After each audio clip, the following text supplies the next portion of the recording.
Good morning everyone. Welcome to yet another IELTS live session from Jinu's Academy. So ഇന്ന് നമ്മൾ എടുക്കാൻ പോകുന്നത് writing ആണ്. കുറച്ച് നാളായി നമ്മൾ റൈറ്റിങ്ങിൻ്റെ കുറച്ച് കോൺസെപ്റ്റ്സ് ഒക്കെ പറഞ്ഞിട്ട്. അപ്പോൾ കഴിഞ്ഞ കുറച്ച് ക്ലാസ്സിൽ നമ്മൾ എസ്സേ റൈറ്റിങ്ങിനെ കുറിച്ചാണ് എക്സ്പ്ലെയിൻ ചെയ്തുകൊണ്ടിരുന്നത്.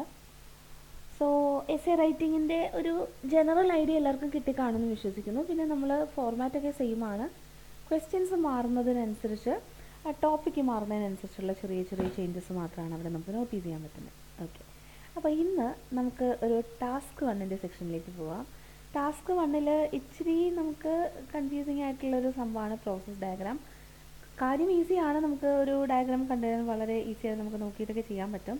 പക്ഷേ അവിടെ നമ്മൾ ഫേസ് ചെയ്യുന്ന പ്രോബ്ലം എന്താണെന്ന് വെച്ച് കഴിഞ്ഞാൽ സെൻറ്റൻസ് സ്ട്രക്ചർ അല്ലെങ്കിൽ സെൻറ്റൻസ് കൺസ്ട്രക്ഷൻ. അത് അത്യാവശ്യം ഡിഫിക്കൽട്ടായിട്ടുള്ളൊരു ഏരിയ ആണ്. കാരണം നമ്മുടെ സെൻറ്റൻസ് ഓർഗനൈസേഷൻ എന്ന് പറയുന്നത് ഓരോ സെൻറ്റൻസ് എഴുതുമ്പോഴും അവിടെ റിപ്പറ്റീഷൻ പാടില്ല.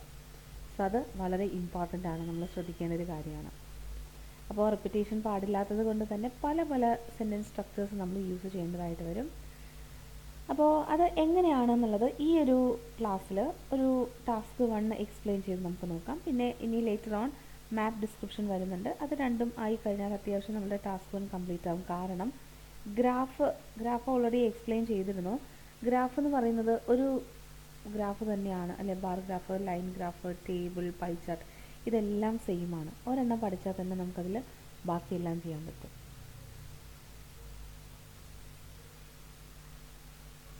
ഓക്കെ, സോ നമ്മൾ നമ്മളുടെ ക്ലാസ്സിലേക്ക് പോവാണ്.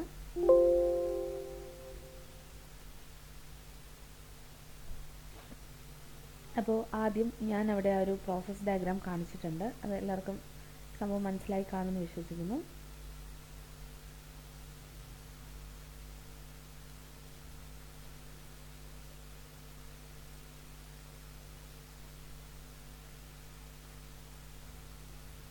അപ്പോൾ ഇതൊരു പ്രോസസ് ഡയഗ്രാമാണ്. അപ്പോൾ നമ്മൾ ചെയ്യേണ്ടത് എന്താണെന്ന് വെച്ച് കഴിഞ്ഞാൽ ഈ ഒരു പ്രോസസ് ഡയഗ്രാം എന്താണ്, എന്തിനെക്കുറിച്ചാണ് ഈ ഒരു പ്രോസസ് ഡയഗ്രാമിൽ പറയുന്നത്, സോ അത് നമ്മൾ സെൻറ്റൻസ് ആക്കി എഴുതുക. ഈ ഒരു ഡയഗ്രാമിൽ കാണുന്ന സംഭവം നമ്മൾ സെൻറ്റൻസ് ആക്കി എഴുതുക.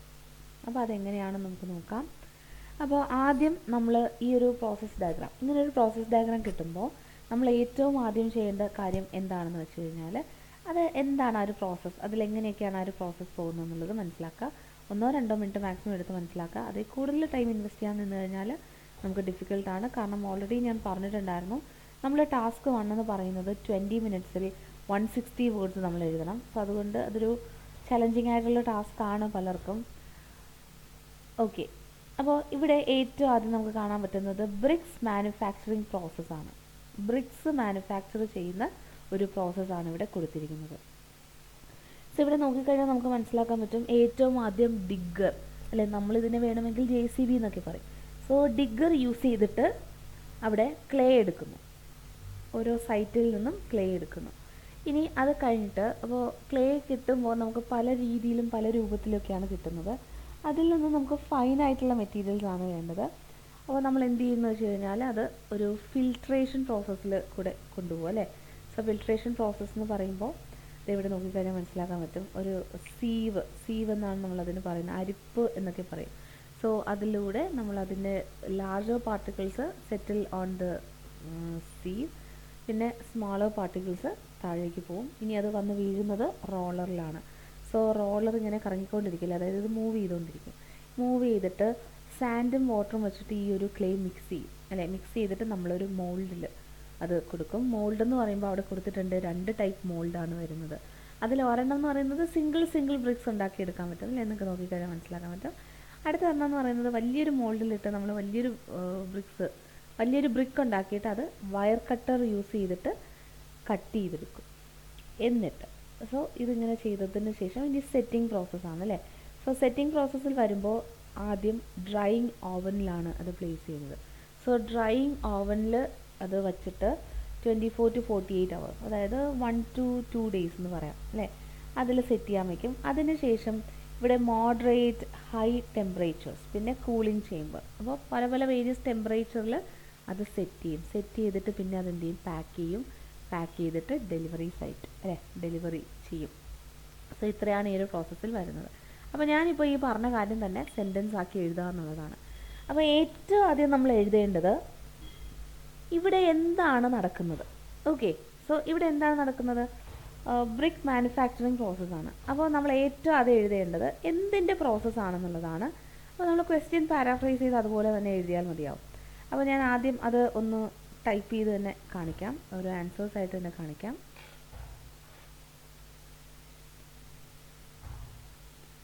Okay, so let me type the answers.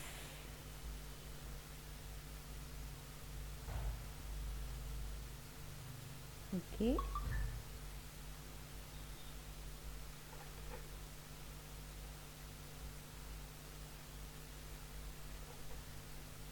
The given എല്ലാവർക്കും കാണാൻ പറ്റുന്നുണ്ടായിരിക്കുമല്ലോ അല്ലേ ടൈപ്പ് ചെയ്യുന്നത്? ഓക്കെ. The given ഇവിടെ പ്രോസസ് ഡയഗ്രാം ആണ്. സോ പ്രോസസ് ഡയഗ്രാം എന്ത് വേണമെങ്കിലും എഴുതാം. ഇല്ലസ്ട്രേറ്റ്സെന്നോ ഡീറ്റെയിൽസെന്നോ എക്സ്പ്ലെയിൻസെന്നോ അങ്ങനെ എന്ത് വേണമെങ്കിലും എഴുതാം. ഇല്ലസ്ട്രേറ്റ്സ് ദ മാനുഫാക്ചറിങ് ഓഫ് ബ്രിക്സ്. മതി, ഇനഫ്, സിമ്പിളായിട്ട് എഴുതിയാൽ മതി. ഇനി അടുത്തത് നമ്മൾ ചെയ്യേണ്ടത് മൊത്തത്തിൽ ഓവറോൾ ഒരു ഐഡിയ കൊടുക്കുക എന്നുള്ളതാണ്. ഞാനത് ഓൾറെഡി നമ്മളുടെ ഗ്രാഫ് എക്സ്പ്ലെയിൻ ചെയ്തപ്പോൾ പറഞ്ഞിരുന്നു. അതേ ഫോർമാറ്റ് തന്നെയാണ് ഇവിടെ ഫോളോ ചെയ്യുന്നത്. സോ അടുത്തത് നമ്മൾ എഴുതേണ്ടത് മൊത്തത്തിൽ ഇത് എന്താണ് സംഭവം എന്നുള്ളത് അവിടെ എഴുതാം. അപ്പോൾ മൊത്തത്തിൽ ഇത് എന്താണ് സംഭവം എന്ന് എഴുതുന്നതിനേക്കാളും ഇത് ഒരുപാട് സ്റ്റെപ്സ് ഇതിൽ ഇൻവോൾവ് ചെയ്തിട്ടുണ്ട്. അതായത് നമ്മൾ ക്ലേ കളക്ഷൻ മുതൽ ഒരു ഡെലിവറി ഇതുവരെ ഒരുപാട് പ്രോസസ്സ് അതിൽ ഇൻവോൾവ് ചെയ്യുന്നുണ്ട്. അങ്ങനെ എഴുതി പോകുന്നതായിരിക്കും ഒന്നും കൂടെ ബെറ്റർ. അപ്പോൾ ഞാൻ ഓൾറെഡി കഴിഞ്ഞ ക്ലാസ്സിൽ അത് എല്ലാവരും ഒന്ന് നോക്കുക. കഴിഞ്ഞ ക്ലാസ്സിൽ ലൈവ് സെഷൻ, അതായത് നമ്മുടെ അക്കാഡമിക് റീഡിങ്ങിൻ്റെ കഴിഞ്ഞ ക്ലാസ്സിലൊക്കെ എസ് എ ആയിരുന്നു. ആദ്യമായിട്ട് എക്സ്പ്ലെയിൻ ചെയ്തത് ഒരു ബാർ ഡയഗ്രാമാണ്. സോ അത് ജസ്റ്റ് നോക്കിക്കഴിഞ്ഞാൽ അതിൽ ഞാൻ എല്ലാം പറഞ്ഞിട്ടുണ്ട് എങ്ങനെയാണ് പോകുന്നത് എന്നുള്ള ഡീറ്റെയിൽ ആയിട്ടുള്ള ഇൻട്രോ ഒക്കെ. അതെല്ലാവരും ഒന്ന് വാച്ച് ചെയ്യുക. ഓക്കെ, വാച്ച് ചെയ്തിട്ട് ഇതിലേക്ക് വരിക. ഓക്കെ, അപ്പോൾ ഓവറോൾ മൊത്തത്തിൽ ഇങ്ങനെയൊക്കെയുള്ള ഐഡിയാസ് ആണ്. സോ അതിന് ഞാൻ യൂസ് ചെയ്യുന്ന ഒരു സ്റ്റാർട്ടിംഗ് ഫ്രേസ് ഉണ്ട്. Looking from an overall perspective, it is readily apparent that. മൊത്തത്തിൽ നോക്കുകയാണെങ്കിൽ നമുക്ക് ക്ലിയർ ആകും. അതെന്താണ് ക്ലിയർ ആകുന്നത്? This process involves lot of complex steps. ഒരുപാട് സ്റ്റെപ്സ് ഉണ്ട്. ഇനി സ്റ്റാർട്ടിങ് ഫ്രമിന് പകരം നമ്മൾ യൂസ് ചെയ്യുന്നത് commencing from collection of clay അല്ലേ. ആദ്യം ക്ലേ കളക്ഷൻ ആണ്. Collection of clay from various sites അല്ലേ. This process involves a lot of complex steps commencing from collection of clay from various sites എന്ന് വേണം. And ഇനി അവസാനിക്കുന്നത് delivery അല്ലേ. So and culminating, അവസാനിക്കുന്നത് കൾമിനേറ്റിംഗ് ഇൻ എന്ന് തന്നെ കൊടുക്കണം. കൾമിനേറ്റിംഗ് ഫ്രം എന്ന് കൊടുക്കാൻ പാടില്ല അല്ലേ. സ്റ്റാർട്ടിങ്ങിനാണ് നമ്മൾ ഫ്രം കൊടുക്കുന്നത്. സോ കൾമിനേറ്റിംഗ് ഇൻ, അവസാനിക്കുന്നത് ഇങ്ങോട്ടേക്ക്. So culminating in the delivery of, ഇനി ബ്രിക്സ് എന്ന് എഴുതണം എന്നില്ല, കാരണം എല്ലായിടത്തും ബ്രിക്സ് എന്ന് എഴുതുന്നത് ഒരു റെപ്പറ്റീഷനാണ്. സോ അതിന് പകരം culminating in the delivery of the end product എന്ന് എഴുതാം. ദ എൻഡ് പ്രോഡക്റ്റ് ടു, പിന്നെ വേരിയസ് സൈറ്റ്സ് എന്ന് എഴുതണ്ട. End product to required construction sites എന്ന് എഴുതാം. നമ്മൾ യൂഷ്വലി കൺസ്ട്രക്ഷൻ സൈറ്റിലേക്കാണല്ലോ ഇത് കൊണ്ടുപോകുന്നത്, കൺസ്ട്രക്ഷൻ സൈറ്റ്സ്. സോ ഇങ്ങനെ എഴുതി കഴിഞ്ഞാൽ നമ്മളുടെ ആ ഒരു രണ്ടാമത്തെ പാരഗ്രാഫും കംപ്ലീറ്റ് ആയി. സോ ആദ്യത്തെ 2 പാരഗ്രാഫ്, നമ്മുടെ ടാസ്ക് 1-ലെ ആദ്യത്തെ 2 പാരഗ്രാഫ് എന്ന് പറയുന്നത് നമ്മൾ ഇത്ര എഴുതണം. അപ്പോൾ ഇനി അവിടെ ശ്രദ്ധിക്കുക, മാക്സിമം 50 വേർഡ്സ് എഴുതാൻ പാടുള്ളൂ. അത് ഇൻട്രോ എന്ന് പറയുന്നത് മാക്സിമം 50 എന്ന് പറയുമ്പോൾ അവിടെ ഉദ്ദേശിക്കുന്നത് ആ 2 പാരഗ്രാഫ് കൊണ്ട് ചേർത്താണ് കേട്ടോ. അതിൽ കൂടുതൽ എഴുതുക 50 എന്നല്ല, ഒരു 35 to 40 അത്രയും മതിയാവും. അപ്പോൾ ഇനി നമ്മൾ മൊത്തത്തിൽ ആ ഒരു പ്രോസസ്സ് എഴുതി കൊടുത്താൽ മതി. സോ പ്രോസസ്സ് എഴുതുമ്പോൾ ശ്രദ്ധിക്കേണ്ട കാര്യം എന്താണെന്ന് വെച്ച് കഴിഞ്ഞാൽ 2 പാരഗ്രാഫായിട്ട് സ്പ്ലിറ്റ് ചെയ്ത് എഴുതുക. സോ അത് മീനിങ് ഫുള്ളായിട്ട് തന്നെ എഴുതാൻ വേണം. 2 പാരഗ്രാഫിൽ സ്പ്ലിറ്റ് ചെയ്ത് എഴുതുക. അപ്പോൾ അവിടെ ഏറ്റവും ആദ്യത്തെ ആ ഒരു പ്രോസസ്സ് എന്താണ്? ഏറ്റവും ആദ്യത്തെ പ്രോസസ്സ് എന്ന് പറയുന്നത് ക്ലേ അല്ലേ. നമുക്ക് ആവശ്യമായിട്ടുള്ള ക്ലേ എന്ന് പറയുന്നത് നമ്മൾ ഗ്രൗണ്ടിൽ നിന്നും ആ ഒരു ഡിഗ്ഗർ യൂസ് ചെയ്തിട്ട് ഡിഗ് ചെയ്ത് എടുക്കുന്നു അല്ലേ. സോ അത് നമുക്ക് നോക്കാം. ടു ബിഗിൻ വിത്ത്, നമ്മളിവിടെ പ്രോസസ്സ് സ്റ്റാർട്ട് ചെയ്യാണ്. അപ്പോൾ അതുകൊണ്ട് ടു ബിഗിൻ വിത്ത് എന്ന് എഴുതുന്നു. ഇനി അടുത്തത് the clay used to make BRICS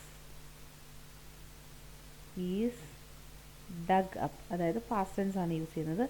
ഡിഗിൻ്റെ past tense dug. Dug up എവിടെ നിന്നും? From the ground. ഇങ്ങനെ വേർഡ് ബൈ വേർഡ് എക്സ്പ്ലെയിൻ ചെയ്യുമ്പോൾ നിങ്ങൾക്ക് ഒന്നുകൂടെ മനസ്സിലാവുന്നത്. ഗ്രൗണ്ട് ഇനി എങ്ങനെയാണ്? ബൈ, നമ്മൾ JCB എന്നൊക്കെ പറയും, പക്ഷേ അവർ ചിലപ്പോൾ JCB എന്ന് പറയണമെന്നില്ല, അവിടെ വേറെ എന്തെങ്കിലും ആയിരിക്കും യൂസ് ചെയ്യുന്നത്. So last ഡിഗ്ഗർ. സോ ആദ്യം നമ്മളിവിടെ ക്ലേ കളക്ട് ചെയ്തു. ഇനി അവിടെ അതൊരു മെറ്റൽ ഗ്രിഡിൽ പ്ലേസ് ചെയ്യുന്നുണ്ട്. നോക്കിക്കേ, കാണാൻ പറ്റുന്നുണ്ടല്ലോ. മെറ്റൽ ഗ്രിഡിൽ പ്ലേസ് ചെയ്തിട്ട് ഈ ഒരു ക്ലേനെ സ്മോളർ പീസസിലേക്ക് ആക്കുന്നു. ഇനി അവിടെ ഒരു റോളർ അതിന് നമ്മളെ ഹെൽപ്പ് ചെയ്യുന്നു അല്ലേ. സോ അത്രയാണ് ഇനി അടുത്ത് കൊടുക്കേണ്ടത്. This clay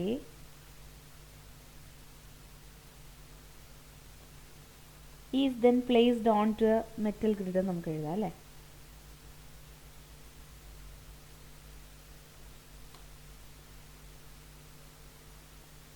This clay is then placed onto a metal grid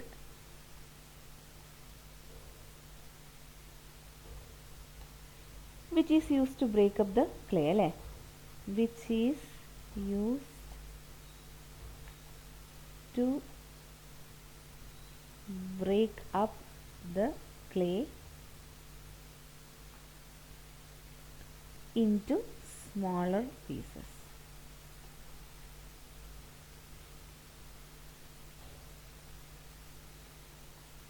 smaller pieces ആക്കി മാറ്റി. അതിൽ റോളറാണ് അതിനെ നമ്മൾ ഹെൽപ്പ് ചെയ്യുന്നത് അല്ലേ. So A roller assists in this process. Full stop. So roller നമ്മളെ അതിനെ ഹെൽപ്പ് ചെയ്യുന്നു. അപ്പോൾ അതിനാണ് ഞാൻ ഇങ്ങനെ ടൈപ്പ് ചെയ്തത് കേട്ടോ. അപ്പോൾ ഇമേജ് നോക്കാം, ടൈപ്പും ചെയ്യാം. ഇനി നമ്മൾ ഇതിനെ എന്ത് ചെയ്യുന്നു? സാൻഡും ക്ലേയും വെച്ചിട്ട് മിക്സ് ചെയ്യുന്നു. അപ്പോൾ നമുക്ക് ഏകദേശം ഈ മോൾഡിൽ വയ്ക്കുന്നത് വരെ ഒരു പാരഗ്രാഫും ബാക്കിയുള്ളത് അടുത്ത പാരഗ്രാഫിലും എഴുതിപ്പോകും. അപ്പോൾ ഇനി എന്താണ്? Mixed with sand and water. അപ്പോൾ അവിടെ കണക്റ്റേഴ്സൊക്കെ യൂസ് ചെയ്യുക. അപ്പോൾ ഫോളോയിങ് ദിസിന് വരെ സബ്സീക്വൻ്റ്ലി എന്ന് കൊടുക്കുക അല്ലേ. സബ്സീക്വൻ്റ്ലി കഴിഞ്ഞ് കോമ വേണം. സബ്സീക്വൻ്റ്ലി. ഇനി അടുത്തത് എന്താണ്? സാൻഡ് ആൻഡ് വാട്ടർ അല്ലേ. Sand and water are added to the clay. Sand and water clay add ചെയ്യുന്നു അല്ലേ. ആൻഡ് ദിസ് മിക്സ്ചർ, അത് ഒരു മിക്സ്ചറായി മാറും അല്ലേ. Mixture is turned into bricks by, രണ്ട് സ്ഥലത്ത് വയ്ക്കുന്നുണ്ട് അല്ലേ. by either placing it into a mold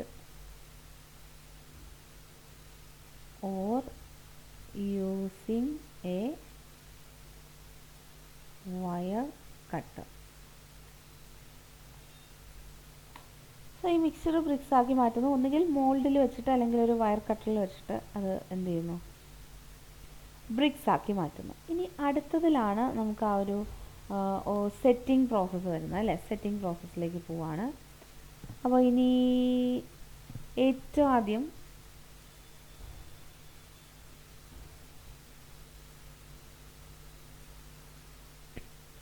ഏറ്റവും ആദ്യം നമ്മൾ ചെയ്യുന്നത് എന്താണ്, ഡ്രൈയിങ് ഓവനിൽ 24 to 48 hours. അപ്പോൾ നമുക്കതൊക്കെ ഒന്ന് എന്താണ് മോഡിഫൈ ചെയ്യാം. 1 to 2 days എന്ന് എഴുതാം അല്ലേ.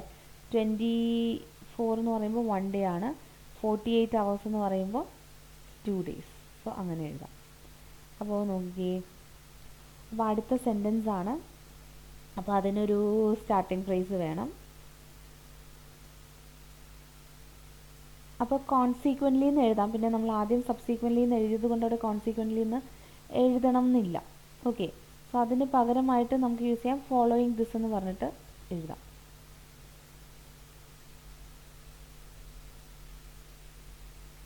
So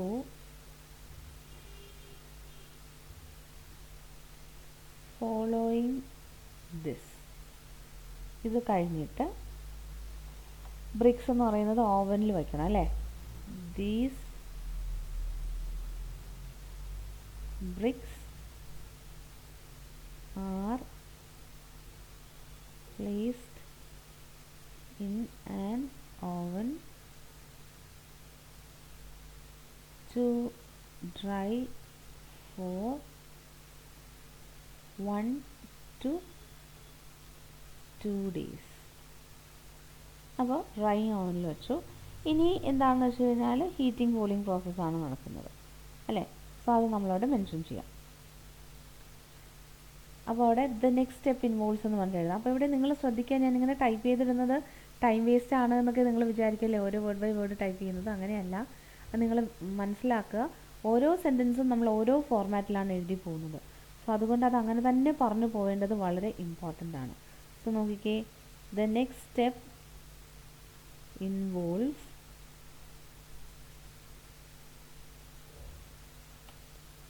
the bricks to go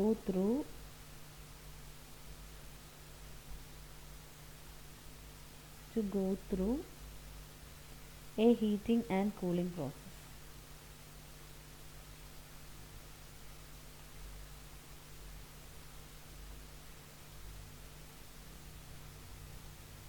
ഇനി അത് ജസ്റ്റ് ഒന്ന് എക്സ്പ്ലെയിൻ ചെയ്ത് കൊടുക്കാം.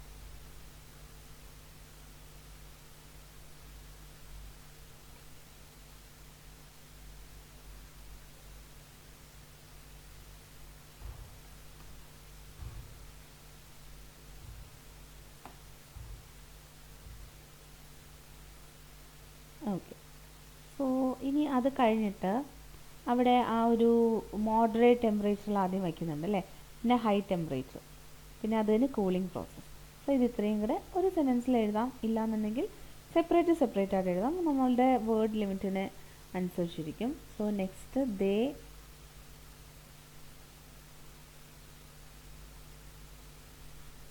ഹീറ്റ് ചെയ്യുന്നു അല്ലേ. They are heated in a, ഒരു കില്ലാണ് അത് ഹീറ്റ് ചെയ്യുന്നത്. Kiln at a moderate and then a high temperature അല്ലേ.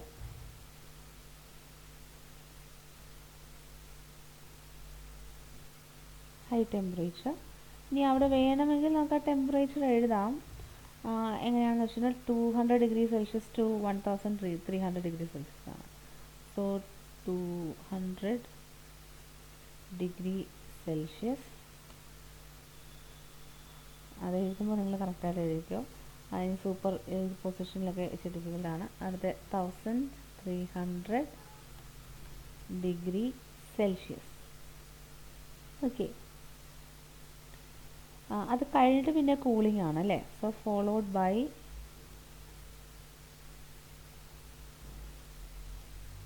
A cooling process in a chamber for 2 to 3 days. ഇനി ഏറ്റവും ലാസ്റ്റ് എന്താണ്, പാക്ക് ചെയ്ത് ഡെസ്റ്റിനേഷനിലേക്ക് ഡെലിവർ ചെയ്യുന്നു. സോ ഫൈനലി അത് ഓരോ കണക്ടർ കഴിഞ്ഞിട്ട് നമ്മളൊരു കോമ ഇട്ട് തന്നെ പോകണം. The BRICS R packed and delivered to their destinations. Full stop. So ഇങ്ങനെയാണ് നമ്മളുടെ ആ ഒരു പാർട്ട് 1 എഴുതുന്നത്. സോ ഞാനിത് മൊത്തത്തിൽ സെലക്ട് ചെയ്തിട്ട് നമ്മുടെ വേർഡ് കൗണ്ട് ജസ്റ്റ് നോക്കുകയാണ്. ഇതിപ്പോൾ ഇത്ര എഴുതുമ്പോൾ നമുക്ക് കിട്ടുന്ന വേർഡ് കൗണ്ട് എന്ന് പറയുന്നത് 184 ആണ്. 160 to 170 എഴുതിയാൽ മതിയാകും. അതിൽ കൂടുതൽ എഴുതണം എന്നുള്ളത് നിർബന്ധമായിട്ടുള്ള കാര്യമല്ല, അത് നമ്മുടെ ഇഷ്ടത്തിനനുസരിച്ച് എഴുതാം. അപ്പോൾ ഇവിടെ ഏറ്റവും ആദ്യം നമ്മൾ ചെയ്യേണ്ടത് എന്താണെന്ന് വെച്ച് കഴിഞ്ഞാൽ നമ്മളൊരു ഇൻട്രോ കൊടുക്കുക അല്ലേ. അപ്പോൾ ഏറ്റവും ആദ്യം നമ്മൾ ഇൻട്രോ കൊടുക്കുന്നു. ഇൻട്രോ എന്ന് പറയുമ്പോൾ പ്രോസസ് ഡയഗ്രാം എന്താണ് ചെയ്യുന്നത് എന്നുള്ളത്. അത് കഴിഞ്ഞിട്ട് മൊത്തത്തിൽ ആ ഒരു ഓവറോൾ പെർസ്പെക്റ്റീവ് മൊത്തത്തിൽ ഇതിൽ എന്താണുള്ളത്. അപ്പോൾ പ്രോസസ് ഡയഗ്രാമിൽ വരുമ്പോൾ ഞാൻ ഈ പറയുന്ന അത്രയും കാര്യങ്ങളാണ് മൊത്തത്തിൽ നമ്മൾ എഴുതേണ്ടത്. അതായത് this process involves a lot of complex steps commencing from, ഇവിടം വരെ എല്ലാത്തിലും കോമൺ ആയിരിക്കും. പിന്നെ ആ ഒരു ഫസ്റ്റ് സ്റ്റെപ്പ് മാത്രം നമ്മൾ ടൈപ്പ് ചെയ്ത് കൊടുക്കുക. പിന്നെ ആൻഡ് കൾമിനേറ്റിംഗ് ഇൻ, ഇത് ഇത്രയും കോമൺ ആണ്. ബാക്കി ഈ ടോപ്പിക്ക് മാത്രം നമ്മളവിടെ ഫില്ല് ചെയ്ത് കൊടുത്താൽ മതി. അതിനുശേഷം അല്ലേ 2 പാരഗ്രാഫിലായിട്ട് ഇവിടെ നോക്കിക്കഴിഞ്ഞാൽ നിങ്ങൾക്ക് മനസ്സിലായി ഏകദേശം ഈക്വൽ പാരഗ്രാഫാണല്ലോ, ഈക്വൽ നമ്പർ ഓഫ് ലൈൻസ് ഒക്കെയാണ്. ഇവിടെ 6, ഇവിടെയും ഏകദേശം 6, പിന്നെ ലാസ്റ്റ് 7 ഒരു മിഡിലായിട്ടാണ് വരുന്നത്. So 6 lines. അപ്പോൾ അങ്ങനെ 6 ലൈൻസ് എൻ്റയർലി നമ്മൾ അത്രയും അപ്രോക്സിമേറ്റ്ലി കറക്റ്റ് അതേപോലെ അങ്ങനെ എഴുതണം എന്ന് ഞാൻ പറയുന്നില്ല. ഏകദേശം ആ ഒരു വേർഡ് ലിമിറ്റ് വരുന്ന രീതിയിൽ എഴുതി പോവുക, അത് മസ്റ്റാണ്. ആ ഒരു പാരഗ്രാഫിൻ്റെ ലെങ്ത് എന്ന് പറയുന്നത് ഏകദേശം ഈക്വലായിട്ട് തന്നെ പോകുന്നതാണ് ബെറ്റർ. സോ ഇതാണ് നമ്മളുടെ പ്രോസസ് ഡയഗ്രാം എന്ന് പറയുന്നത്. പ്രോസസ് ഡയഗ്രാം പിന്നും സിമ്പിളാണ്. നമുക്കവിടെ ആകെ ഒരു പ്രോബ്ലം വരുന്നത് എവിടെയാണെന്ന് വെച്ച് കഴിഞ്ഞാൽ സെൻറ്റൻസ് കൺസ്ട്രക്ഷൻ അല്ലെങ്കിൽ സെൻറ്റൻസ് ഓർഗനൈസേഷൻ വരുമ്പോഴാണ് നമുക്കവിടെ പ്രോബ്ലം വരുന്നത്. അല്ലാതെ ഇതിൽ വലിയ കാര്യം ഒന്നുമില്ല. എന്നാൽ ഇനി അടുത്ത ഒരു മാപ്പ് ഡിസ്ക്രിപ്ഷൻ ഞാൻ നിങ്ങൾക്ക് കാണിച്ചു തരാം. മാപ്പ് ഡിസ്ക്രിപ്ഷൻ എന്ന് പറയുന്നത് കുറച്ചും കൂടെ കോംപ്ലിക്കേറ്റഡ് ആയിട്ടുള്ളൊരു സംഭവമാണ്. സോ ഇത് എല്ലാവർക്കും മനസ്സിലാക്കാമെന്ന് വിശ്വസിക്കുന്നു. ഞാൻ ഇനി അടുത്തൊരു മെറ്റീരിയലിലേക്ക് പോവുകയാണ്. അടുത്ത മാപ്പ് ഡിസ്ക്രിപ്ഷൻ അല്ലേ. മാപ്പ് ഡിസ്ക്രിപ്ഷൻ ഇതുവരെ നമ്മൾ നോക്കിയിട്ടുണ്ടായിരുന്നില്ല.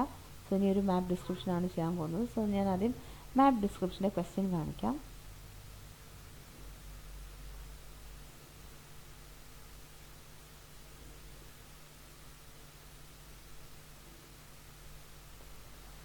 സോ ഇതാണ് മാപ്പ് ഡിസ്ക്രിപ്ഷൻ്റെ ക്വസ്റ്റ്യൻ. ഞാനത് ഒന്നും കൂടി സൂം ചെയ്ത് കാണിക്കാം.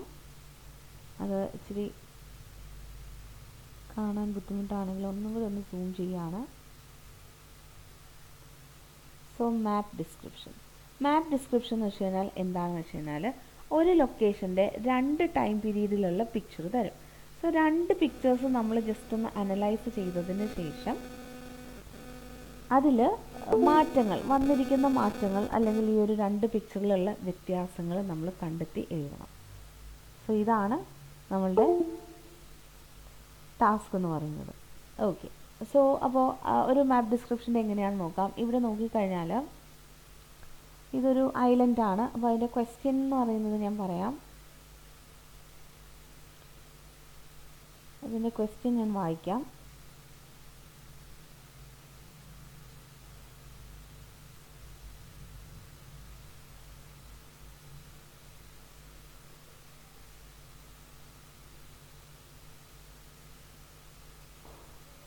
Let me read the questions.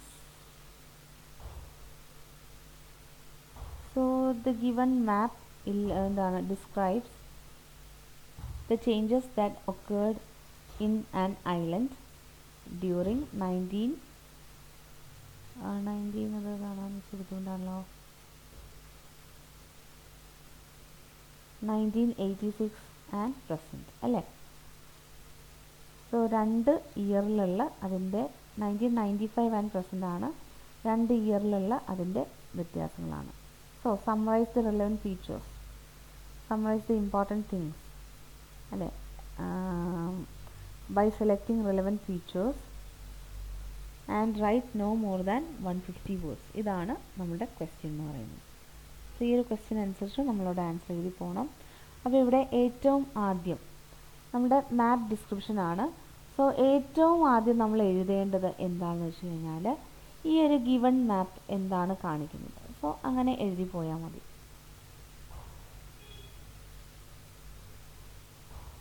So തന്നിരിക്കുന്ന മാപ്പിൽ എന്താണ്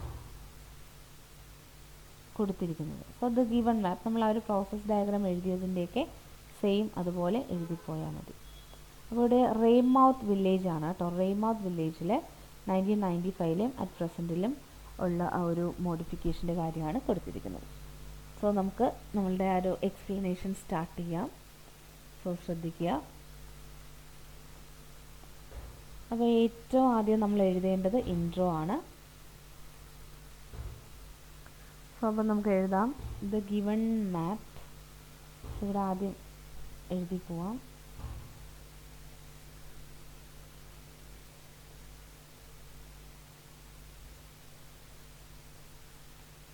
ബാക്കിയെല്ലാം എലിമിനേറ്റ് ചെയ്തു. നമുക്ക് സ്റ്റാർട്ട് ചെയ്യാം.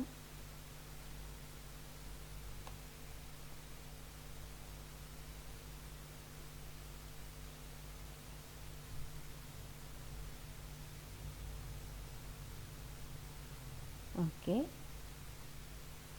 ഇത് ഗിവൺ മാപ്പ് എന്ന് എഴുതിയാൽ മതിയാകും.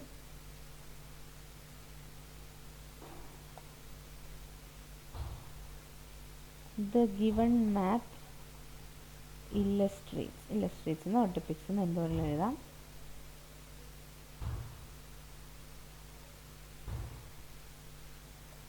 The changes occurred in the village of Weymouth from 1995 to present. ഇനി നമ്മൾ നേരത്തെ പറഞ്ഞതുപോലെ ഓവറോൾ അല്ലെ, looking from an overall perspective. പക്ഷേ ഈ ഒരു കേസിൽ നമ്മൾ ഓരോ സ്റ്റെപ്പായിട്ട് എഴുതാൻ പറ്റത്തില്ല. സോ ഓവറോൾ മൊത്തത്തിൽ വലിയൊരു ചേഞ്ചാണ് അവിടെ, മാറ്റമാണ് സംഭവിച്ചിരിക്കുന്നത് എന്ന് വേണമെങ്കിൽ നമുക്ക് അവിടെ എഴുതാം. സോ ലുക്കിംഗ് ഫ്രം, ബാക്കിയെല്ലാം സെയിം ആണ്. Overall perspective, it is readily apparent that lot of shifts, changes had occurred in this place recently. ഈയിടെയായിട്ട് ഒരുപാട് ചേഞ്ചസ് ഉണ്ടായിട്ടുണ്ട്. സോ ഇത്രയും മാത്രം എഴുതിയാൽ മതി. അല്ലെങ്കിൽ ഇത് വില്ലേജ് വിൽ ബി എന്താണ്, വില്ലേജ് എന്താണ് changed into new look എന്ന് പറയാം അല്ലേ. സോ അങ്ങനെ എന്തെങ്കിലും എഴുതി പോവാം. ഇനി ഇത് ഇത്ര എഴുതിയതിന് ശേഷം വേണമെങ്കിൽ നമുക്ക് ആ ഒരു എന്താണ് ഡയഗ്രാം നോക്കിയാൽ മതിയാവും. ഈ ഒരു കേസിൽ അങ്ങനെ എഴുതിയാൽ മതിയാകും. സോ ഇവിടെ നമുക്ക് തന്നിരിക്കുന്നതിൽ ഉണ്ടായിട്ടിരിക്കുന്ന വ്യത്യാസങ്ങൾ എന്താണെന്നുള്ളത് നോക്കാം. അപ്പോൾ ഇവിടെ നമുക്ക് ഏത് രീതിയിൽ വേണമെങ്കിലും നോക്കാം. പിന്നെ നോർത്ത്, വെസ്റ്റ്, ഈസ്റ്റ്, സൗത്ത് ഇതൊക്കെ ഒന്ന് നോട്ടീസ് ചെയ്ത് വയ്ക്കാം. അപ്പോൾ ഇവിടെ ഏറ്റവും ആദ്യം ഇവിടെ ഹൗസിങ് നോക്കാം അല്ലേ. ലെഫ്റ്റിൽ നിന്നും ഒരു ക്ലോക്ക് വൈസ് ഡയറക്ഷനിൽ നോക്കി പോകുമ്പോൾ എല്ലാം കവർ ചെയ്ത് പോകാൻ പറ്റും. സോ ഇവിടെ നോക്കിക്കേ, ഹൗസിങ് ഇപ്പുറത്ത് ഹൗസിങ്, അതിലെന്തൊക്കെയാണ് വ്യത്യാസങ്ങൾ വന്നിരിക്കുന്നത് നോക്കാം. സോ ഇവിടെ ഹൗസിൻ്റെ എണ്ണം കൂടിയിട്ടുണ്ട്. സോ ഇതൊരു റെസിഡൻഷ്യൽ ഏരിയ ആണ്. അത് എന്താണ് കുറച്ചും കൂടെ എന്താണ് എൻഹാൻസ് ചെയ്തിട്ടുണ്ട്, എക്സ്പാൻഡ് ചെയ്തിട്ടുണ്ടെന്ന് പറയാം. പിന്നെ ഇവിടെ ഓൾറെഡി ഇങ്ങോട്ടേക്ക് എക്സ്റ്റെൻഡ് ചെയ്തൊരു റോഡ് ഇല്ലായിരുന്നു, പക്ഷേ ഇവിടെ ഇങ്ങോട്ടേക്ക് എക്സ്റ്റെൻഡ് ചെയ്തൊരു റോഡുണ്ട്. സോ ഇതാണ് ഇവിടുത്തെ മാറ്റം എന്ന് പറയുന്നത് അല്ലേ. സോ നമുക്കതൊന്ന് സ്റ്റാർട്ട് ചെയ്യാം. അപ്പോൾ ഞാൻ ഓൾറെഡി പറഞ്ഞു ടു ബിഗിൻ വിത്ത് എന്ന് പറഞ്ഞിട്ട് സ്റ്റാർട്ട് ചെയ്യാം. To begin with the residential area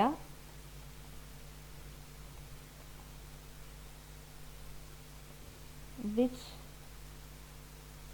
is located, ഇപ്പോഴും അങ്ങനെ ആ ഒരു സ്ഥലത്ത് തന്നെയാണ് ലൊക്കേറ്റ് ചെയ്തിരിക്കുന്നത്. which is located on the, ഇനി ലൊക്കേറ്റ് ചെയ്തിരിക്കുന്നത് ഏത് പൊസിഷനിലാണ്, നോർത്ത് വെസ്റ്റ് ആണ് അല്ലേ. So located on the north west side of the village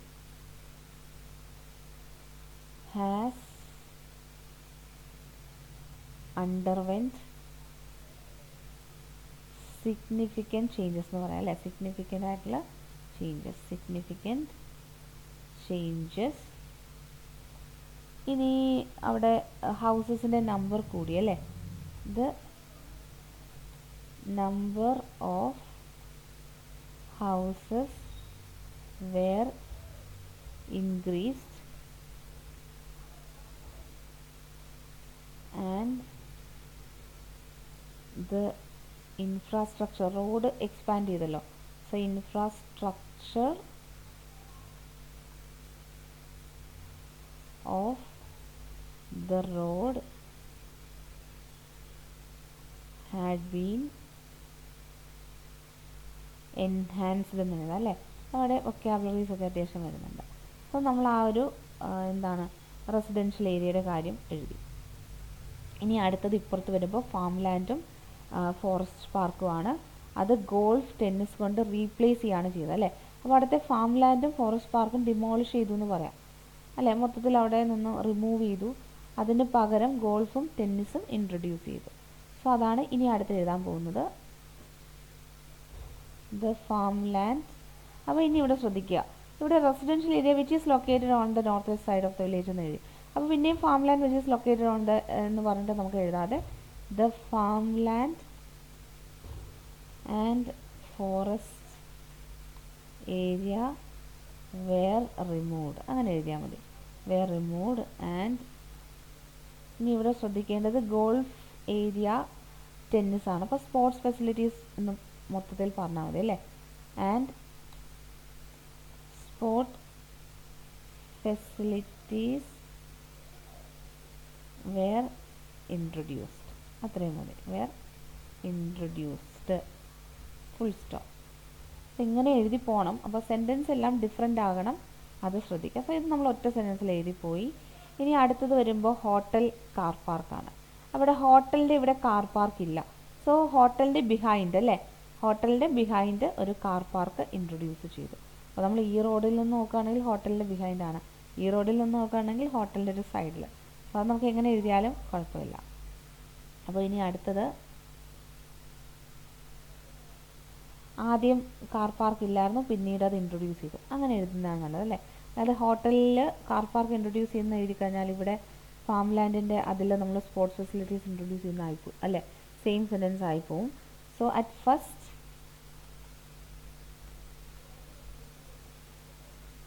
ആദ്യം അല്ലേ, at first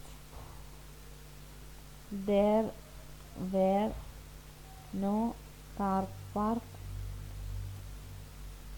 facilities in the hotel എന്ന് എഴുതാം അല്ലേ, ഫുൾ സ്റ്റോപ്പ്. കറൻ്റ്ലി എന്ന് എഴുതാം അല്ലേ, കറൻ്റ്ലി. അപ്പോൾ കറൻ്റ്ലി എന്ന് പറയുമ്പോൾ സി ക്യാപിറ്റൽ ആണ്. Currently car park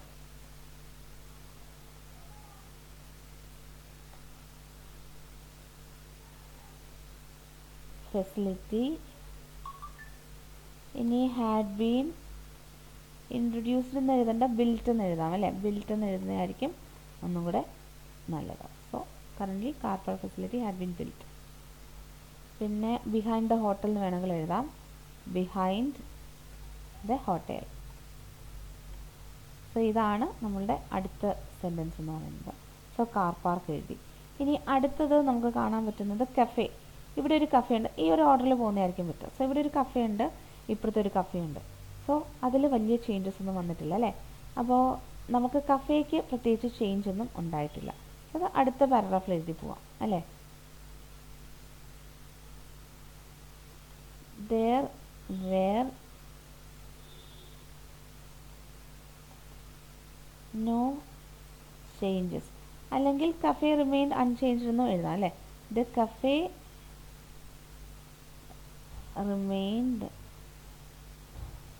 remain unchanged throughout the years എന്ന് കൊടുക്കാം അല്ലേ, throughout the years. Spelling mistake വരാം, ഒന്ന് നോട്ട് ചെയ്യുക ടൈപ്പ് ചെയ്യുമ്പോൾ സ്വാഭാവികമായിട്ടും സ്പെല്ലിംഗ് മിസ്റ്റേക്ക് വരുന്നുണ്ട്. Cafe remain unchanged through out the years അല്ലേ, കഫേക്ക് ചേഞ്ചസ് ഒന്നും ഉണ്ടായിട്ടില്ല. ഇനി അടുത്തത് എന്താണെന്ന് വെച്ചിട്ടുണ്ടെങ്കിൽ ഷോപ്സ്. അപ്പോൾ ഷോപ്സ് എന്ന് പറയുന്നത് 1 2 3 4 5 5 ഷോപ്പ്, ഇവിടെ 1 2 3 4 5 5 പക്ഷേ ഷോപ്സ് എന്ന് പറയുന്നത് റെസ്റ്റോറൻ്റ് ആയിട്ട് മാറിയിട്ടുണ്ട് അല്ലേ. അപ്പോൾ നമ്മൾ ആ ഒരു സി ഇവിടെ നോക്കിക്കഴിഞ്ഞാൽ ഒരു കോസ്റ്റൽ ഏരിയ ആണ് അല്ലേ. സോ കോസ്റ്റൽ ഏരിയ എന്നുള്ളത് എഴുതാം. The shops which was shops എന്നല്ലേ, so which were located on the coastal area were replaced with restaurants. Full stop. So coastal ഏരിയയിലുള്ള ഷോപ്സ് റീപ്ലേസ് ചെയ്തു. ഇനി അവിടെ fish market, fishing port see. അപ്പോൾ fish മാർക്കറ്റും fishing പോർട്ടും അത് മാറ്റിയിട്ട് അവിടെ അപ്പാർട്ട്മെൻറ്റ്സ് വന്നു. സി അതുപോലെ അവിടെ കിടപ്പുണ്ട്. സോ ഫിഷ് മാർക്കറ്റും ഫിഷിംഗ് പോർട്ടും അല്ലേ. The fish market and the associated fishing port which was located on the southernmost side അല്ലേ. the southernmost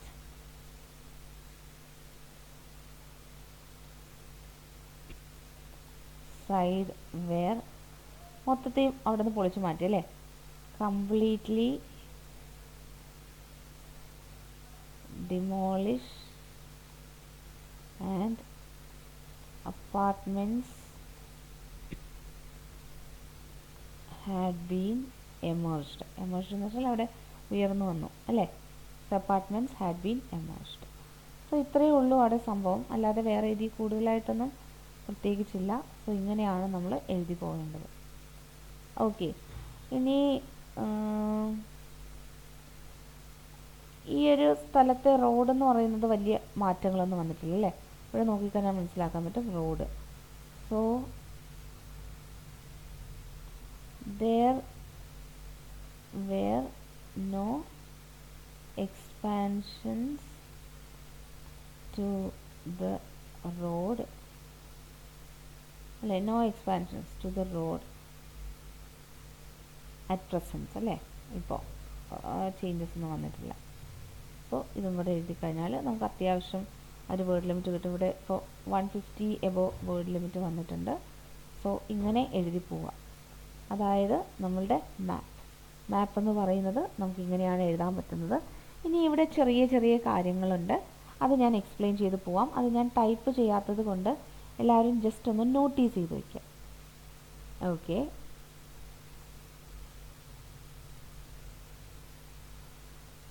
അപ്പോൾ അവിടെ ശ്രദ്ധിക്കേണ്ട കാര്യം എന്ന് പറയുന്നത്, നമ്മൾ ഇങ്ങനെ ഒരു മാപ്പ് ഡിസ്ക്രിപ്ഷൻ തന്നു കഴിഞ്ഞാൽ ഏറ്റവും ആദ്യം ചെയ്യേണ്ടത് എന്താണെന്ന് വെച്ച് കഴിഞ്ഞാൽ 4 കാര്യങ്ങളാണ് നമ്മളവിടെ ശ്രദ്ധിക്കേണ്ടത്. ആ 4 കാര്യങ്ങൾ എന്തൊക്കെയാണെന്ന് വെച്ചാൽ 4 5 കാര്യങ്ങൾ നോട്ടീസ് ചെയ്യുക.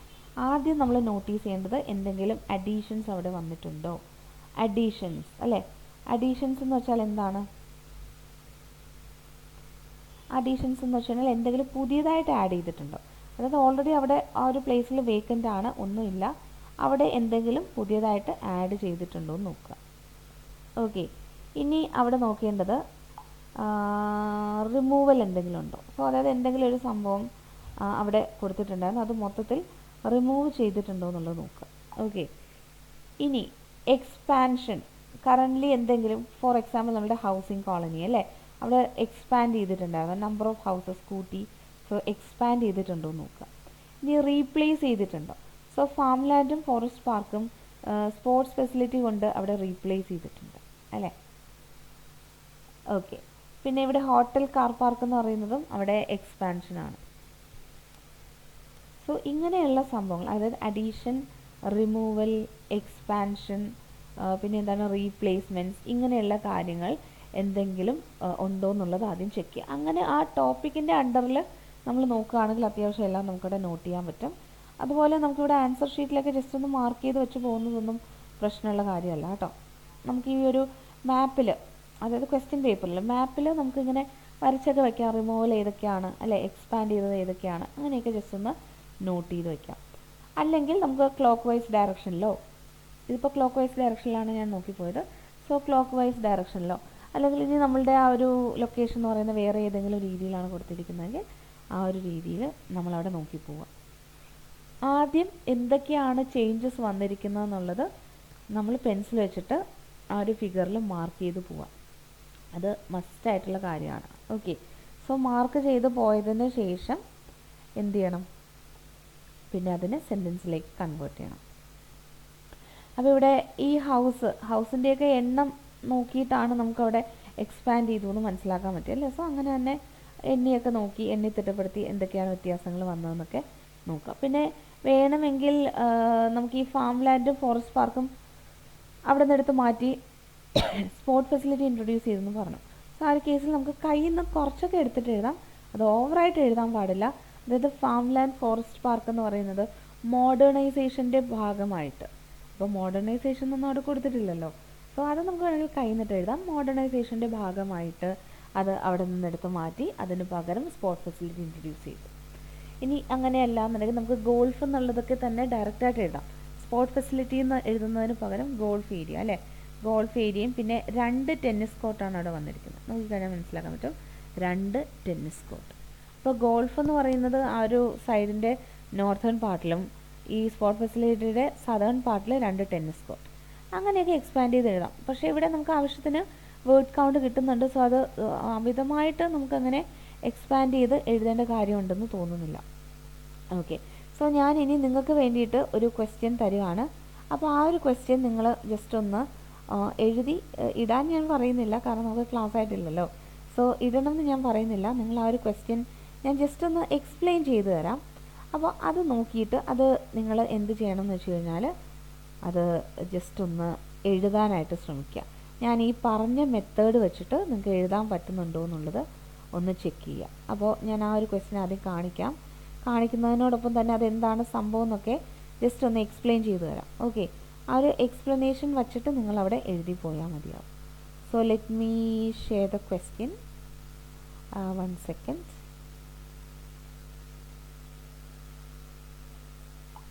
ബാക്കിയെല്ലാം ഞാൻ റിമൂവ് ചെയ്തിരിക്കാം.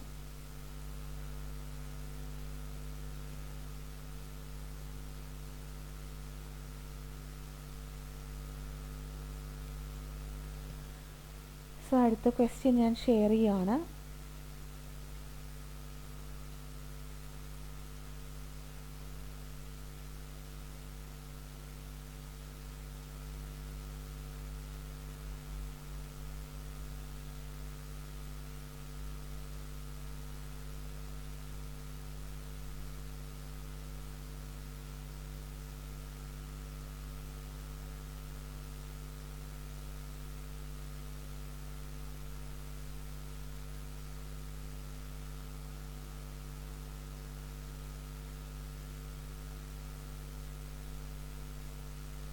സോ ഇതാണ് നമ്മളുടെ അടുത്ത ക്വസ്റ്റ്യൻ എന്ന് പറയുന്നത്. അത് ഞാൻ ക്വസ്റ്റ്യൻ വായിക്കാം, നിങ്ങൾക്ക് വേണമെങ്കിൽ സ്ക്രീൻഷോട്ട് എടുത്ത് വെക്കാം, ലേറ്റർ ഓൺ നിങ്ങൾക്ക് വേണമെങ്കിൽ അവിടെ അത് എഴുതാമല്ലോ. So the maps below show the changes that have taken place in Meadowside village and Fonton neighbouring town since 1962. Fonton village അല്ലേ, ഫോണ്ടൻ വില്ലേജ് എന്ന് പറയാൻ പറ്റില്ല, ഒരു ടൗൺ ആണ്. ഫോണ്ടൻ ടൗണും പിന്നെ ഒരു മെഡോസൈഡ് വില്ലേജും നിങ്ങൾക്ക് ഇവിടെ കാണാൻ പറ്റുമായിരിക്കും. അത് ഞാൻ കാണിച്ചു തരാം. സോ കുറച്ചും കൂടെ ഒന്ന് സൈസ് ചെറുതാക്കാം. ഓക്കെ, സോ ഇവിടെ ഇതാണ് നമ്മളുടെ മെഡോസൈഡ് വില്ലേജ്, ഇത് ഫോണ്ടൻ ടൗൺ. അവിടെ ഉണ്ടായിരിക്കുന്ന ചേഞ്ചസ് ആണ്. അപ്പോൾ ഇവിടെ നോട്ടീസ് ചെയ്ത് കഴിഞ്ഞാൽ ഇത് നോർമൽ ക്വസ്റ്റ്യൻ പോലെയല്ല. 1962 നിന്നും 1985 ഒരു ചേഞ്ച് വന്നിട്ടുണ്ട്. ഓക്കെ, ഇനി 1985 നിന്നും ഇപ്പോൾ വേറൊരു ചേഞ്ച്.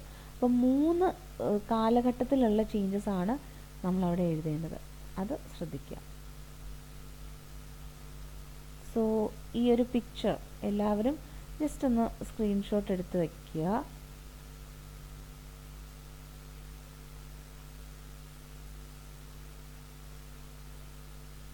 സോ ഇതാണ് നമ്മളുടെ പിക്ചർ, എല്ലാവർക്കും കാണാൻ പറ്റുമായിരിക്കുമല്ലോ അല്ലേ.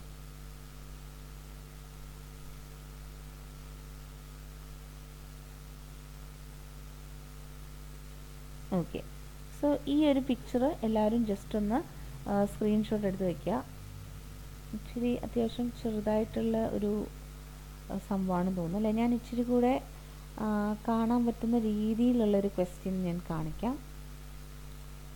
Let me give some time to show the next question.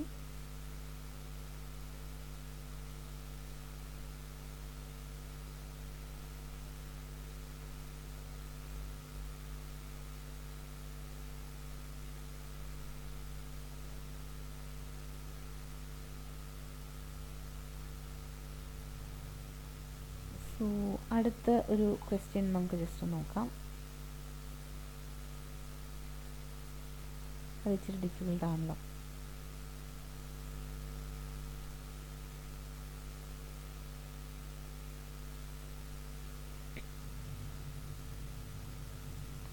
So ഈ ഒരു ക്വസ്റ്റ്യൻ ഇതെല്ലാവർക്കും കാണാൻ പറ്റുന്നുണ്ടായിരിക്കുമല്ലോ അല്ലേ. സോ ഇതെല്ലാവരും ജസ്റ്റ് ഒന്ന് സ്ക്രീൻഷോട്ട് എടുക്കുക. ഫോൺ തിരിച്ചു പിടിച്ച് കഴിഞ്ഞാൽ നിങ്ങൾക്ക് ഒന്നും കൂടെ ഈസി ആയിട്ട് അത് കാണാൻ പറ്റും. എന്നിട്ട് അത് ജസ്റ്റ് ഒന്ന് സ്ക്രീൻഷോട്ട് എടുത്ത് വയ്ക്കുക. ഓക്കെ, എന്നിട്ട് ഇത് ജസ്റ്റ് ഒന്ന് എഴുതാനായിട്ട് ട്രൈ ചെയ്ത് നോക്കുക. ഓക്കെ, സോ അപ്പോൾ ക്വസ്റ്റ്യൻ എന്താണെന്ന് വെച്ച് കഴിഞ്ഞാൽ കാണുമ്പോൾ തന്നെ മനസ്സിലാവും. ഫെൻറ്റൺ ടൗൺ 1919 2012 അല്ലേ. പാസ്റ്റും വേണമെങ്കിൽ പ്രസൻറ്റും അല്ലെങ്കിൽ 2 ഇയറിലെ ചേഞ്ചസ് എന്ന് മാത്രം നോക്കി വെച്ചാലും മതിയാവും. സോ ഇവിടെ നോക്കിയിട്ട് എന്തൊക്കെയാണ് മാറ്റങ്ങൾ വരുന്നത്. അപ്പോൾ ആദ്യം എന്താണ് സ്കൂള്, ബാങ്ക്. അപ്പോൾ ഇപ്പുറത്തെ സ്കൂള്, റെസ്റ്റോറൻറ്റ്. അപ്പോൾ ബാങ്ക് റീപ്ലേസ് ചെയ്തു അല്ലേ. പിന്നെ ഇവിടെ പ്ലേയിങ് ഫീൽഡായിരുന്നു, ട്രീസ് ഉണ്ടായിരുന്നു, ഹോസ്പിറ്റൽ ഉണ്ടായിരുന്നു അല്ലേ. അപ്പോൾ ഹോസ്പിറ്റൽ എന്ന് പറയുന്നത് അവിടെ പിന്നെ മൊത്തത്തിൽ ഹോസ്പിറ്റൽ എക്സ്പാൻഡ് ചെയ്യുകയാണ് ചെയ്തത്. പ്ലേയിങ് ഫീൽഡൊക്കെ എടുത്ത് മാറ്റി. പിന്നെ ലൈബ്രറി അവിടെ ലൈബ്രറി അതുപോലെ തന്നെ റിമെയിൻ ചെയ്യുന്നുണ്ട്. പിന്നെ താഴെ ടെക്നോ പാർക്ക്, അത് അതിന് മുന്നേ ട്രീസ് ആയിരുന്നു, മുകളിൽ പച്ച കളറിൽ അല്ലേ, ട്രീസ് ആയിട്ടാണ് കൊടുത്തിരുന്നത്. പിന്നെ ഹൈ സ്ട്രീറ്റ് കഴിഞ്ഞ് ഇപ്പുറത്തേക്ക് വരുമ്പോൾ ഇവിടെ ഫ്ലാറ്റ്സ് വന്നിട്ടുണ്ട് അല്ലേ.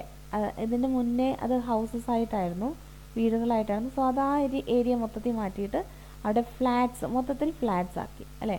ഇനി ഇവിടെ കഫേ ആൻഡ് പാർക്കായിരുന്നു, അതിപ്പുറത്ത് വന്നപ്പോൾ ഹോട്ടൽ ആൻഡ് ഗോൾഫ് കോഴ്സ് ആയി അല്ലേ. ഇപ്പുറത്ത് ഇവിടെ തിയേറ്റർ ആയിരുന്നു, സോ അത് സിനിമ തിയേറ്റർ, അത് സെയിം തന്നെയാണ്. പക്ഷേ ഷോപ്സിൻ്റെ അടുത്തായിരുന്നു തിയേറ്റർ, ഷോപ്സിനെ റീപ്ലേസ് ചെയ്ത് സൂപ്പർ മാർക്കറ്റ് ആക്കി. സോ ഇത്രയും ചേഞ്ചസ് ആണ് വന്നിരിക്കുന്നത്. ഓക്കെ, അപ്പോൾ ഈ ചേഞ്ചസ് എന്തൊക്കെയാണെന്നുള്ളത് ആദ്യം ഒന്ന് ജസ്റ്റ് ഒന്ന് മനസ്സിലാക്കി വയ്ക്കുക. എന്നിട്ട് നിങ്ങളവിടെ ചെയ്യേണ്ടത് എന്താണെന്ന് വെച്ച് കഴിഞ്ഞാൽ ഈ ചേഞ്ചസ് ഓരോന്നായിട്ട് എടുക്കുക അല്ലേ. അപ്പോൾ ഏറ്റവും ആദ്യം എന്ന് പറയുന്നത് സ്കൂളും ബാങ്കും ആയിരുന്നു അല്ലേ. So there was a bank located എന്താണ് next to the school and it was replace with restaurant in 2012. അങ്ങനെ എഴുതി പോവുക. ഓക്കെ, സോ ഓരോ സെൻറ്റൻസ് ആയിട്ട് എടുക്കുക, എഴുതുക, സെൻറ്റൻസ് എഴുതി പോവുക. അപ്പോൾ ഇവിടെ ഏറ്റവും ആദ്യം നമുക്ക് എഴുതാൻ പറ്റുന്ന എന്താണ്, ദ ഗിവൺ മാപ്പ് ഇല്ലസ്ട്രേറ്റ്സ് എന്താണ് the various facilities that had been introduced to Fenton എന്താണ് between 1990 and 2012. ഓക്കെ, അത് ഫസ്റ്റ് സെൻറ്റൻസ്. അത് കണ്ട് looking from an overall perspective it is really apparent that there എന്താണ് had been a lot of changes occurred in Fenton during the അല്ലെങ്കിൽ throughout the years അല്ലെങ്കിൽ during 1990 അങ്ങനെ എഴുതി പോവാം. അത് കഴിഞ്ഞിട്ട് പിന്നെ ഓരോന്നോരോന്നിട്ട് ഞാനിപ്പോൾ പറഞ്ഞതുപോലെ എഴുതി പോവുക. And the road was not expanded, road expand ചെയ്തിട്ടില്ല, അവിടെ റോഡ് അതുപോലെ ഹൈ സ്ട്രീറ്റ് അതുപോലെ തന്നെ കിടപ്പുണ്ട്. സോ റോഡ് വേറെ ഒന്നും കൊടുത്തിട്ടുമില്ല. സോ പിന്നെ ഫ്ലാറ്റ്സ് എമേർജ് ചെയ്തു അല്ലേ. പിന്നെ cafe and park replaced with hotel and golf course, bank replace with restaurant, techno park അല്ലേ, trees replace with techno parks. അപ്പോൾ അവിടെ എല്ലാം കൂടുതലും റീപ്ലേസ്മെൻറ്റ്സ് ആണ് വന്നിരിക്കുന്നത് അല്ലേ. ലൊക്കേഷൻ ഒന്നും ചേഞ്ച് ചെയ്തിട്ടില്ല, റീപ്ലേസ്മെൻറ്റ്സ് ആണ് ഇവിടെ കൂടുതലും വന്നിരിക്കുന്നത്. സോ റീപ്ലേസ്മെൻറ്റ്സ് എന്ന് പറയുന്നത് റെപ്പറ്റീഷൻ ഇല്ലാതെ തന്നെ എഴുതി പോവാം, അത് ഇമ്പോർട്ടൻ്റ് ആണ്. ഓക്കെ, സോ ഇങ്ങനെയാണ് നമ്മുടെ മാപ്പ് ഇൻട്രൊഡക്ഷൻ വരുന്നത്. മാപ്പിൻ്റെ ക്വസ്റ്റ്യൻ വരുമ്പോൾ അവിടെ ആകെ വരുന്ന പ്രശ്നം എന്ന് പറയുന്നത് നമ്മുടെ ടെൻസ് ആണ്. Had been, will have been അല്ലേ. സോ ഇങ്ങനെയല്ല, ഹാഡ് ബീൻ, വെയർ, ഇതൊക്കെയാണ് നമ്മളവിടെ നോർമലി യൂസ് ചെയ്യുന്നത്. പിന്നെ സിറ്റുവേഷൻ അനുസരിച്ച് ആ ഒരു ഓക്സിലറി വെർബൊക്കെ മാറും. അപ്പോൾ എല്ലാവർക്കും പ്രോസസ് ഡയഗ്രാം ഒക്കെ അത്യാവശ്യം മനസ്സിലായെന്ന് വിശ്വസിക്കുന്നു. അതുപോലെ മാപ്പ് ഡിസ്ക്രിപ്ഷനും മനസ്സിലായെന്ന് വിശ്വസിക്കുന്നു. അപ്പോൾ ഇനി നിങ്ങൾ ചെയ്യേണ്ടത് ഓരോ ക്വസ്റ്റ്യൻസ് എടുത്ത് ജസ്റ്റ് ഒന്ന് പ്രാക്ടീസ് ചെയ്ത് നോക്കുക എന്നുള്ളതാണ്. പ്രാക്ടീസ് ചെയ്ത് നോക്കുമ്പോൾ നിങ്ങൾക്ക് മനസ്സിലാകും കുറച്ച് അല്ലെ കറക്ഷൻ്റെയൊക്കെ ആവശ്യമുണ്ടെന്ന് മനസ്സിലാകുകയാണെങ്കിൽ ക്ലാസ്സസിൽ ജോയിൻ ചെയ്യുക. ജൂൺ 3 മുതൽ നമുക്ക് ക്ലാസ്സസ് വരുന്നുണ്ട്. അപ്പോൾ എല്ലാവരും ജോയിൻ ചെയ്യാൻ ആഗ്രഹമുള്ള എല്ലാവരും ജോയിൻ ചെയ്യുക. നമുക്ക് പുതിയ ഓഫേഴ്സ് അവൈലബിൾ ആണ്. അപ്പോൾ ജോയിൻ ചെയ്യുമ്പോൾ എല്ലാവരും ശ്രദ്ധിക്കുക, നമ്മുടെ ക്ലാസ്സസ് കേട്ടിട്ട് അത് നിങ്ങൾക്ക് മനസ്സിലാകുന്നുണ്ട് എന്ന് തോന്നുകയാണെങ്കിൽ എല്ലാവരും ജോയിൻ ചെയ്യുക കേട്ടോ. ഓക്കെ, സോ എന്തെങ്കിലും ഡൗട്ട്സ് ഉണ്ടെങ്കിൽ നിങ്ങൾ ആ കമൻറ്റ് സെക്ഷനിൽ അത് രേഖപ്പെടുത്തുക. നിങ്ങളുടെ ഫീഡ്ബാക്ക്സ് ഞങ്ങളെ അറിയിക്കുക. അപ്പോൾ ഇനി വരുന്ന ക്ലാസ്സുകളിൽ അടുത്ത 4 മണിയുടെ ഒരു ക്ലാസ്സാണ്. അതിൽ നമ്മൾ ജനറൽ റൈറ്റിംഗ് ആണ്. പക്ഷേ അവിടെ ജനറൽ റൈറ്റിങ്ങിൻ്റെ തന്നെ എസ്സേ റൈറ്റിംഗ് ആയതുകൊണ്ട് അത് അക്കാഡമിക്സിലുള്ള കുട്ടികൾക്കും അതിൽ ജോയിൻ ചെയ്യാൻ കഴിയുന്നതാണ്, നിങ്ങൾക്ക് മനസ്സിലാക്കാൻ കഴിയുന്നതാണ്. എസ്സേ റൈറ്റിംഗ് രണ്ടിലും സെയിം ആണ്. സോ അടുത്തത് എസ്സേ റൈറ്റിംഗ് ആയിട്ടായിരിക്കും മുന്നോട്ട് പോകുന്നത്. സോ എല്ലാവരും മാക്സിമം ജോയിൻ ചെയ്യാം. അപ്പോൾ ഇന്നത്തെ ക്ലാസ് ഇവിടെ വൈൻഡപ്പ് ചെയ്യാണ്. ഇനി ബാക്കി അടുത്ത ക്ലാസ്സിൽ എക്സ്പ്ലെയിൻ ചെയ്യുന്നവരേക്കും എല്ലാവർക്കും താങ്ക് യു.